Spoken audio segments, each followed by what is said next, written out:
한기총 대표회장의 엄기호 목사가 당선된 가운데 대내외적으로 산적한 현안을 어떻게 풀어갈지 관심이 집중되고 있습니다. 한국교회 교단장들이 동성애와 동성혼을 조장하는 헌법 개정을 반대한다는 성명을 발표했습니다.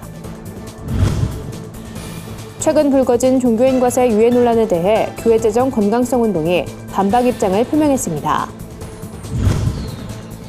장애인과 비장애인의 화합을 위한 2017 국제장애인 문화엑스포가 열렸습니다. 기독교 자살예방센터 라이프호프가 세계 자살예방의 날을 맞아 특별한 축제를 진행합니다. 안녕하십니까. 구티비 뉴스입니다. 한국기독교 총연합회 신임 대표회장에 엄기호 목사가 당선됐습니다. 이에 따라 한기총은 리더십 공백으로 주춤했던 대외활동과 현안 해결에 속도를 낼 것으로 보이는데요. 군수교단 배제 등으로 갈라진 내부 여론과 연합운동의 과제를 어떻게 풀어나갈지 한국교회의 관심이 쏠리고 있습니다. 한현희 기자의 보도입니다. 엄기호 목사는 기독교 대한 하나님의 성회 여의도 순복음총회 소속으로 직전 대표회장인 이영우 목사가 추진해왔던 주요 사업을 이어갈 것으로 보입니다. 이영우 목사는 한기총 대표회장 마지막 소명을 한국교회 하나됨에 둘 만큼 연합사업에 박차를 가해왔습니다. 엄 목사는 한기총 통합추진위원장을 맡으며 이 목사의 연합사업을 최전선에서 도운 인물입니다. 주도권을 갖고 한기총 중심의 통합을 추진하겠다는 게 신임 대표회장의 구상입니다. 또한 한기총 중심으로 통합 추진을 하겠습니다. 우리 한교연과에 연합하는 것도 힘쓰겠습니다. 이를 위해 엄 목사는 통합 논의 대상인 한국교회연합과 곧 대화에 나설 것으로 보입니다. 통합추진위원장의 경험이 통합 논의에 긍정적으로 작용할 것이란 관측도 나옵니다. 해오던 일이기 때문에 다른 사람이 된 것보다 잘 될 것으로 생각합니다. 9월 총회 거치면서 이제 한기연에 가입하는 것을 최종 다 승인을 받아야 되는 상황이 아직 남아 있잖아요. 9월 달에 가서 그게 다 끝나면은 그 다음에 본격적으로 아마 통합 논의가 될 거예요. 예. 통합 같은 굵직한 외부 과제보다 더 급선무로 여겨지는 문제는 바로 내부 결속입니다. 한기총은 군소교단 배제 문제로 여론이 갈리며 내홍을 겪고 있습니다. 게다가 대표회장 직무정지, 선거 등으로 흐트러진 민심을 다독여야 합니다. 엄 목사는 해결책으로 공동회장단 연석회의, 총무단 정기모임, 군소교단 임원 임명 등을 제시했습니다. 내실화를 추진하기 위해서는 군소교단들을 면밀히 배려해서 임원 및 위원장 임명도 하겠습니다.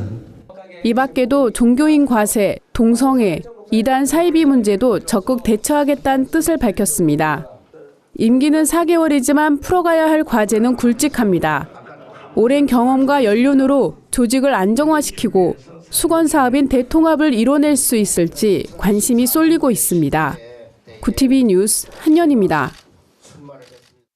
국회 헌법개정특별위원회에서 헌법개정 논의가 진행 중인 가운데 성평등 조항이 신설될 수 있다는 소식이 알려져 논란이 일었습니다. 이에 한국교회 주요 교단장들과 평신도 연합단체가 성명을 발표하고 동성애를 조장하는 헌법 개정을 반대한다는 입장을 분명히 밝혔습니다. 한국교회 교단장회의와 한국기독교 공공정책협의회, 평신도 연합단체 관계자들은 성명서에서 동성애와 양성애 등 성적 지향이 포함되는 것으로 해석될 수 있다며 차별금지 사유를 무제한 확대하는 개헌을 절대 반대한다고 말했습니다. 특히 현행헌법이 보장하고 있는 양성평등을 성평등이나 평등으로 고치면 공성혼 가정이나 일부 다처, 일처다부 가정이 합헌화될 것이라고 주장했습니다. 이어진 한국교계 긴급현안 보고회에선 더불어민주당 김진표 의원, 자유한국당 안상수 의원, 국민의당 조배수 김관영 의원 등이 참석해 종교인 과세와 개헌 관련 진행 상황을 전했습니다. 최근 종교인 과세와 유예 법안을 발의한 김진표 의원은 세금을 내지 않겠다는 의미가 아니라면서 상세한 과세 기준을 만들어 조세 마찰을 최대한 피하는 것이 목적이라고 말했습니다. 성평등 조항 신설과 관련해 김관영 의원은 논의가 된 것은 맞지만 확정된 것은 없다며 국민 여론 수렴 기관인 12월까지 한국교회의 의견에 귀를 기울이겠다고 말했습니다. 최근 더불어민주당 김진표 의원이 종교인 과세 시기를 2년 유예하는 소득세법 개정안을 발의했습니다. 구체적인 세부 기준이 마련되지 않았던 것이 그 이유였는데요. 이에 교회재정 건강성 운동이 종교인 과세는 정부가 종교인들을 배려해 준 것이라며 종교인 과세가 예정대로 시행돼야 한다는 입장을 밝혔습니다. 교회재정 건강성 운동 실행위원장 최호은 회계사는 종교인 과세에 대해 잘못 알려진 부분들이 있다며 관련 내용을 설명했습니다. 최 회계사는 많은 사람들은 종교인들이 세금을 안 내다 내년부터 낸다고 생각하지만 현재 근로소득을 통해 세금을 납부하고 있다며 종교인들이 근로소득뿐 아니라 기타 소득을 통해서도 세금을 낼 수 있도록 정부가 도와주는 창구를 만든 것이라고 말했습니다.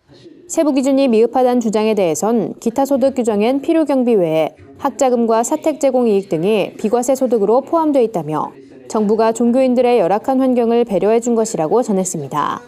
끝으로 최호은 회계사는 세금은 최소한의 이웃사랑 실천이라며 종교활동 종사자든 일반 직장인이든 우리 모두가 하나님의 사명을 감당하는 자로서 적극적으로 세금을 납부하자고 말했습니다.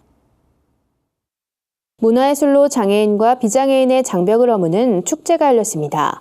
참석자들 모두가 장애인들의 가치 있는 삶을 응원하며 마음을 나눴다고 하는데요. 축제 현장에 홍희연 기자가 다녀왔습니다. 경쾌한 꽹과리 소리가 장내를 가득 메웁니다. 관객들은 구성진 가락에 맞춰 공연을 즐기고 있습니다.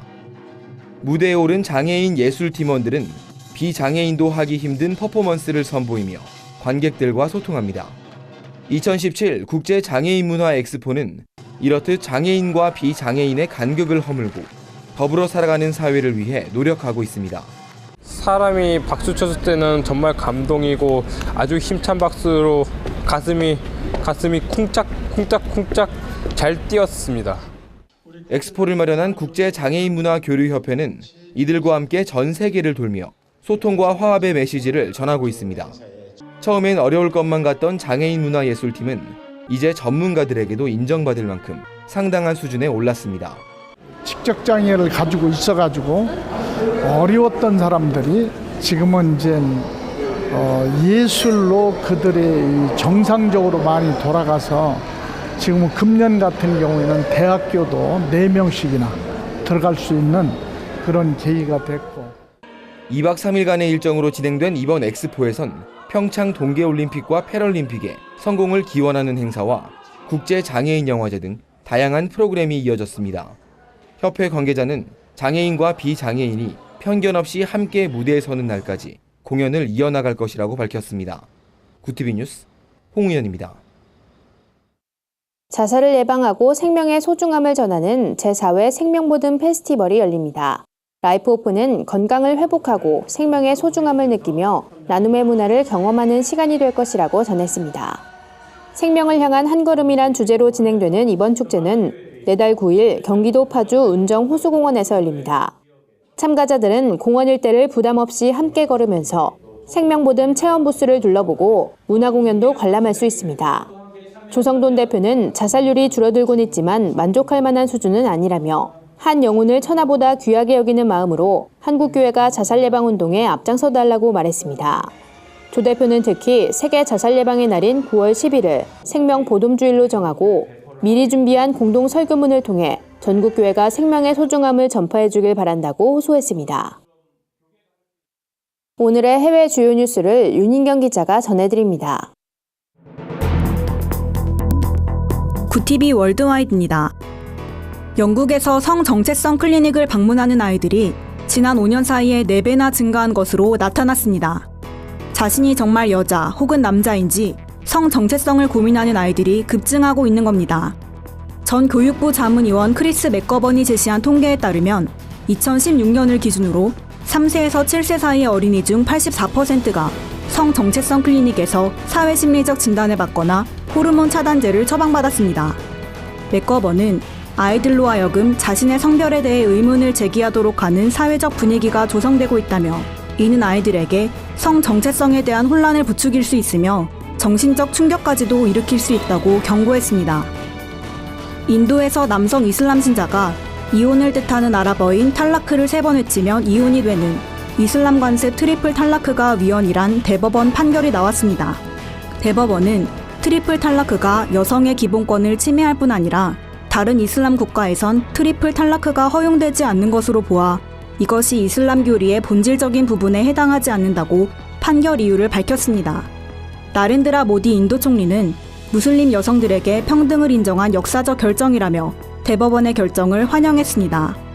반면 인도 내 이슬람 단체들은 트리플 탈라크는 종교 문제로 법원이 관여할 바가 아니라며 이의를 제기했습니다. 파키스탄에서 18살 기독교인 소년이 이슬람 경전 코란을 불태웠다는 이유로 사형에 처해질 위기에 놓였습니다. 영국 일간 데일리 메일은 파키스탄 동부 펀자브 지역에 사는 아시프마 씨가 신성 모독 혐의로 체포돼 재판을 받게 될 예정이라고 보도했습니다. 이슬람 교도가 다수를 이루고 있는 파키스탄에서 신성 모독은 매우 민감한 문제로 알려져 있습니다. 신성 모독죄가 적용되면 최고 사형에까지 처해질 수 있으며 그 전에 성난 군중의 집단 폭행으로 참살되는 경우도 다수 있습니다. 지난 6월엔 페이스북에 이슬람 예언자 무함마드를 모욕하는 글을 올린 파키스탄 남성이 사형을 선고받은 바 있습니다. 이슬람 극단주의 테러 조직 IS가 스페인에 대한 추가 테러 공격을 암시하는 선전 영상을 공개했습니다. 얼굴을 두건으로 가린 IS 조직원은 바르셀로나에 있었던 우리 형제들의 희생을 알라의 신이 인정할 것이라며 이슬람 국가로 이주할 수 없다면 있는 곳에서 성전을 수행하라고 말했습니다. 앞서 IS는 스페인 연쇄 테러 발생 직후 이번 테러가 자신들의 소행이라고 밝힌 바 있습니다. 지난 17일 바르셀로나와 캄브릴스에서 일어난 연쇄 테러로 15명이 숨지고 120명이 부상을 입었으며 테러 용의자 12명은 모두 경찰에 사살되거나 체포됐습니다. 동성 커플의 부케 판매를 거부해 벌금형을 선고받은 꽃집 주인을 일부 시민단체들이 지지하고 나섰습니다. 리치랜드에서 꽃집을 운영하는 70대 바로넬 스터츠맨은 신앙을 이유로 동성 커플의 부케 주문을 거부해 고소를 당했으며 차별금지법 위반을 사유로 1심과 2심에서 $1,000의 벌금형을 선고받았습니다. 연방 최고법원에서 아직 소송이 진행되고 있는 가운데 보수단체들이 종교의 자유와 신념에 따라 판매를 거부할 수 있는 권리가 있다며 스터츠맨을 대신해 의견서를 제출했습니다. 한편 이 사건이 알려지자 스터츠맨을 위한 후원 캠페인이 시작됐고 현재 벌금액의 85배에 해당하는 85,000불의 후원금이 모인 것으로 알려졌습니다. 구티비 뉴스 윤인경입니다. 오늘의 사회 이슈를 홍희연 기자가 종합해드립니다. 오늘의 이슈 포커스입니다. 북한에 억류됐다 지난 9일 풀려난 한국계 캐나다인 이면수 목사가 북한을 용서하고 사랑한다고 밝혔습니다. 이면수 목사는 캐나다 공영방송과의 인터뷰에서 북한에 억류됐던 건 하나님이 나를 단련시키고자 한 것이며 이 경험을 통해 많은 것을 얻었다고 말했습니다. 이 목사는 북한에서 복역하는 동안 열악한 환경에서 강제 노역을 해야 했지만 학대를 당하진 않았다며 북한의 원한을 품고 있지 않다고 밝혔습니다. 이 목사는 억류 직전 자신이 세운 보육원과 요양원을 감독하기 위해 자주 북한을 찾은 것으로 전해졌습니다. 이면수 목사는 북한에 돌아갈 생각이 있느냐는 질문에 언젠가 북한이 초청하면 가겠지만 캐나다 정부가 안 된다면 가지 않겠다고 말했습니다. 이번 주 안으로 사드 발사대 4기가 추가로 배치된다는 소문이 전해지자 경북 성주 김천의 반대 주민들이 대응에 나섰습니다. 주민들은 사드 배치에 대비해 30일부터 일주일간 평화 캠프를 열 계획이라며 축제를 짓밟고 사드를 배치할 수는 없을 것이라고 말했습니다. 박희주 사드 반대 김천시민대책위원장은 발사대 추가 배치가 하루 전에 발표되면 성주 김천 주민 4,500명이 집결할 것이라며 지난번 배치 때처럼 쉽게 뚫리진 않을 것이라고 말했습니다. 실제로 경찰은 사드 기지 진입로에 추가 병력을 배치하며 사드 배치를 위한 훈련을 실시하기도 했습니다. 정부 관계자들은 이번 주 내로 발사대 4기가 추가로 배치될 가능성이 크다고 설명했습니다. 자유한국당과 바른정당이 문재인 정부의 안보 정책을 전면 비판했습니다. 양당은 한반도 안보 관련 논의에서 정작 한국이 소외되는 이른바 코리아 패싱 우려가 깊어지고 있다며 이는 안보 왕따론, 상황 오판론 등으로 설명할 수 있다고 공격했습니다. 특히 북한이 지난 26일 감행한 단거리 발사체 도발에 대해 전략적 도발과 관계없다고 말한 정부의 태도를 꼬집어 문재인 정부가 현재의 안보 상황을 오판하고 있다고 지적했습니다. 바른정당 이해운 대표는 북한의 이번 도발이 전략적 도발이 아니란 정부의 분석은 위험한 불장난이라며 과연 현 정부가 대한민국의 정부가 맞는지를 의심케 하는 대목이라고 비판했습니다. 구티비 뉴스 홍우연입니다. 주요 단신입니다. 2017 사회적 기업과 함께하는 이웃사랑 나눔 실천대회가 내달 14일 한국기독교연합회관에서 열립니다. 실천대회는 기독교와 천주교, 불교 등 3대 종단이 공동 진행하며 올해는 기독교가 대회를 주관합니다. 행사에선 기독교 사회적 기업의 역사와 현황을 살펴볼 수 있으며 교회와 사회적 기업 결연식 등이 진행될 예정입니다. 한국기독교 목회자협의회가 오는 9월 5일 연동교회에서 대표회장 이취임식을 진행합니다. 한목협은 제11차 정기총회에서 김경원 목사를 명예회장으로 추대하고 5대 대표회장의 이성구 목사를 선출했습니다. CCM 힙합 콘서트 포크라이스트 쇼가 9월 2일 홍대 스테이 라운지에서 열립니다. 이번 콘서트엔 원에이, 라큐, 플랜지 등 크리스천 래퍼들이 진정한 삶의 의미를 담은 다양한 랩을 선보일 예정입니다. 미랄복지재단이 장애인식 개선을 위한 스토리텔링 공모전을 진행 중입니다. 일상 속의 장애인이란 주제로 마련된 이번 공모전엔 장애인과 장애인 가족 등 장애 관련 에피소드가 있는 사람이라면 누구나 참여할 수 있습니다. 접수는 10월 10일까지 홈페이지를 통해 가능하며 당선작은 장애인식 개선 콘텐츠로 활용될 계획입니다. 이상으로 뉴스를 마칩니다. 구티비 뉴스는 인터넷 신문 데일리 굿뉴스를 통해서도 보실 수 있습니다. 시청해주신 여러분 고맙습니다.